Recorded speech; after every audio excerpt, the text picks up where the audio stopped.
when I leave the dock, I've got my fish finder on. And as I go out the channel, if I see all the bait fish in red in the top 10 foot all out the channel, but the plug thing, and I'm going to tell you, if there's a lot of guys in there, what we do is we have 2 divers, 3 downriggers. The riggers are back between 50 to 100 foot back. And we go kind of fast. So what happens is the fish will be out maybe 30, 40 foot of water. Everybody's out there, and you'll see guys catching fish, and you kind of want to be where the fish are biting. And as the sun comes up, they quit biting. Do you fish in there at all? I mean, some guys don't even want to fish in the mud. They go, you can fill a box up in an hour, and they're not going to fish there no matter what. So I'm just saying that I like a crowd. You know, it's more fun, it's more challenging. you got to have a good mate on this the whole deal too. You got to have somebody that's working. And you can't just ride around eating a sandwich, drinking a beer. I mean, it's intense fishing. If you want to do it right, you got to work, figure out what they want, how far down they want it. It might be 20 foot out on a diver, dialed on 3, and they'll tell you how fast they want it. You do an outside turn, which diver is the fastest? The outside diver is going to go the fastest. If that's what they want, go faster. If you're turning sharp and the one's sinking, they want it slower. They pretty much tell you what you want to know. When the temperature's right, the bait fish are there, the fish are there, and they're ready to go up the river. They're in as big excitement as I am. They're all in a frenzy in there.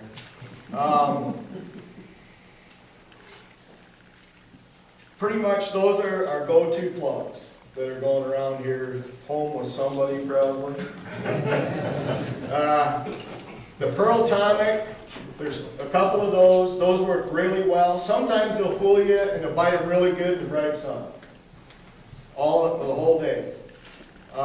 Usually we'll have that kind of stuff on, or the glow green, the old-fashioned glow green on there. They love that in there for some reason. There's an orange one, the old-fashioned, but you can't find them. I'll show you the hot one here, but nobody's going to touch this baby. See this ugly looking thing? The only guy that has them is Martin Selvig. I think I got this from his kid when he was working with me. But I have 2 of these. When that sun gets up, in that dirty water, this must just stand out like a neon sign because they're on it like a rash. Let me tell you that. So, anyway, besides what I told you, you know, the Tomex, there's the glow plugs in the dark. That seems to be real good until it gets daylight. We charge them up. They glow really good. The fish are on. There's a green lightning glow. It's got the little scriggly. And if you'll notice, there's a couple of chrome plugs there. One's got a yellow top on it. Scott, here, you better take a dive. You're supposed to say these are my plugs. No, that's your dive pump, but not the big one. Like, I don't know, take whatever you want size. Anyway, this is called a slammer. When the sun gets up, there's another one we call a Metallica Man. It's a bright yellow anodized looking thing that's really good in the sun. I prefer this one. And chrome with the red head is always a good one in there. We always have one of those on the diver half the time after the sun gets up and the glow stuff quits. And for the last couple of years, there's a number 4 like this, but it's not bright, okay? It's called a Grinch. Some people call it a green splatterback. You might as well just put these down everywhere, because that's what they're going to be eating anyway. So it'll save you a lot of grief. And the number 3 seems to be a lot brighter than the other one. 3 versus 4, is that a day-to-day, season-to-season? Well, sometimes they like 5s, you know. It's just whatever you see floating broke off, that's put it size. on. No, I'm serious.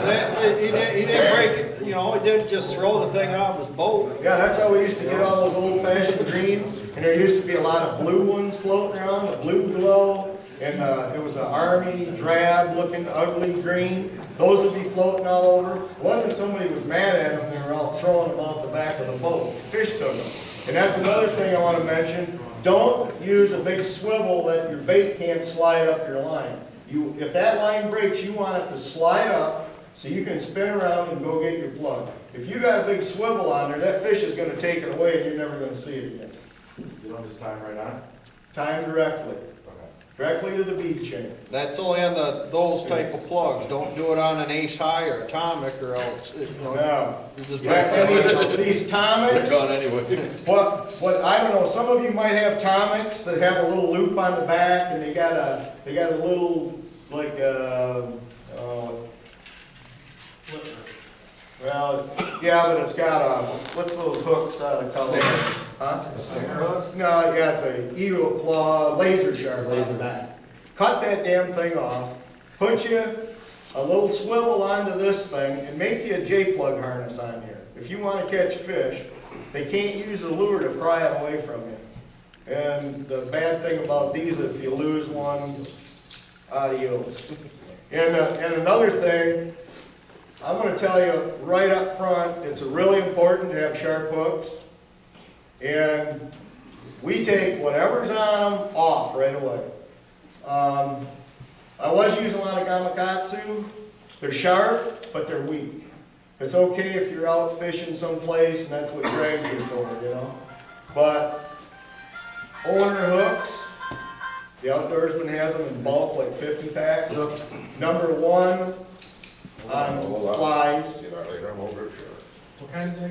Owner, O-W-N-E-R. I've got some back here on all these baits here, that all Here. have owners on them. Here they are right here. Here's owners. There's two owners and a Gamakatsu. You can pull them out. Don't try it with your fingernail. Just stick it in your tongue and see how sharp they are. They have a trocar point on them. It's a surgically manipulated point like a hypodermic needle. You don't even feel them sliding in. How do you sharpen them? You don't. Okay. If I got one point that's bad, it's 50 cents gone. Sorry. Which size do you use on a spoon? Now, a regular size stinger size, number 2, the Stingray or bigger 1. The flies, number 1, smaller plugs, sometimes I got 2s on, sometimes I got the 1s. Usually 1s on the bigger plugs. And those are awesome hooks. I mean, you know, by looking, you're not going to tell much, but if you just feel it gently, I mean, they are deadly. And I'm a minute over, but that's okay, right, Mike? You're all right. I want the other Mike to come up here a minute.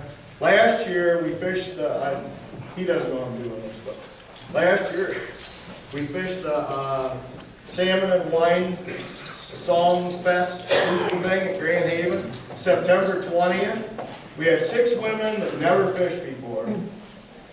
An hour into this thing, they're saying, "Oh, we catch a lot of walleyes and perch and Lake Erie," like they're all proud and stuff. And after an hour of pounded beers and stuff, it was, "Screw them walleyes, we're moving over here." What happened? What happened? I was dead. 5 fish on at a time, primarily on the silver horde number 3s. This one, green lightning, yellow lightning. I could not keep them in the water. We were out of J-plug harnesses by the end of the trip. We had their beer cooler filled full of fish. Our fish cooler was full. We had fish all over the floor. What, by 9 o'clock, we had 30 in the boat 30, sitting on dock. So. And We were batting about 50%, I figured. he would stand there with 3 rods in his hand. Yeah, one between With my legs. the fish going every which way, and these ladies are going, "Yeah, this is fun." Somebody's got to go. I mean, we didn't do well in the tournament. We were out of it by a couple pounds. They had them on. I guarantee you, they had big fish on. We had monsters on. What are they doing? Drinking beer, partying. And somehow, they still caught 30 of them. When was it?